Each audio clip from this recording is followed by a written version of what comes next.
কুজি সত্ৰলৈকে আহিছোঁ আৰু ইতিমধ্যে নৰোৱা কুজি সত্ৰত মাটি অধিগ্ৰহণ কৰা হৈছিল ধৰ্মীয় আইন অনুসৰি।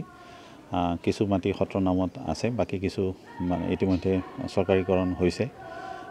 এতিয়া সত্ৰসমূহৰ অসম চৰকাৰে সত্ৰসমূহৰ স্থিতি, সত্ৰসমূহৰ মাটি বেদখল ইত্যাদি সম্পৰ্কত জানিবলৈ এখন সত্ৰ কমিশ্যন গঠন কৰি দিছে। মাননীয় চেয়াৰমেন প্ৰদীপ হাজৰিকা ডাঙৰীয়া এই সত্ৰ কমিশ্যনৰ চেয়াৰমেন আৰু দুজন অন্যান্য মেম্বাৰো আছে।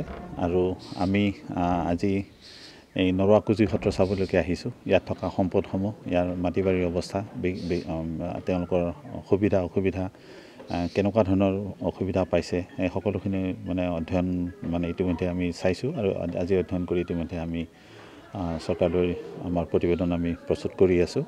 গতিকে সকলো সত্ৰাধিকাৰ সমন্বিতে সকলো আই মাতৃক ইয়াতে লগ পালোঁ, খুব ভাল লাগিল। খুব ভাল এটা মিউজিয়াম আছে, ইয়াৰ মিউজিয়ামত খুব ভাল। অসম সত্ৰ আয়োগৰ সন্মানীয় সচিব ডাঙৰীয়াকে প্ৰমুখ কৰি বিভিন্ন বিষয়ববীয়াসকল আমাৰ শ্ৰী শ্ৰী নৰোৱা কুজি সত্ৰত আহি উপস্থিত হ'লহি।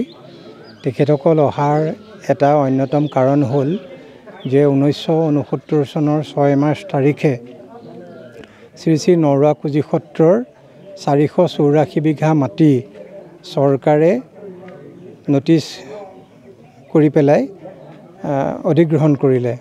ধৰ্মীয় অনুষ্ঠানৰ মাটি অধিগ্ৰহণ কৰিলে। এই অধিগ্ৰহণৰ পিছত চৰকাৰী আইনমতে সেই সত্ৰসমূহক বা ধৰ্মানুষ্ঠানসমূহক এটা ভাত্তা দিব লাগে, যিটো সত্ৰ ভাত্তা বুলি কোৱা হয়। কিন্তু আমাৰ শ্ৰী শ্ৰী নৰোৱা কুজি সত্ৰই বৰ্তমানেও কোনো সত্ৰ ভাত্তা নাপালে। আমি বহুবাৰ নিবেদন কৰিলোঁ যদিও আমি সত্ৰ ভাত্তা লাভ কৰা নাই। আমি অসম সত্ৰ আয়োগক বাৰে বাৰে নিবেদন কৰি আহিছিলোঁ যে যদিহে আপোনালোকে জোৰ দিয়ে তেতিয়াহ'লে আমি সত্ৰ ভাত্তাটো পোৱাত আমাৰ সুবিধা হ'ব। তেখেতসকলেও যথেষ্ট চেষ্টা কৰিছে। সেইমতে তেখেতসকলে আমাক বিভিন্ন সময়ত বিভিন্ন দিহা পৰামৰ্শৰে কাম কৰি যাবলৈ সুবিধা দিছে।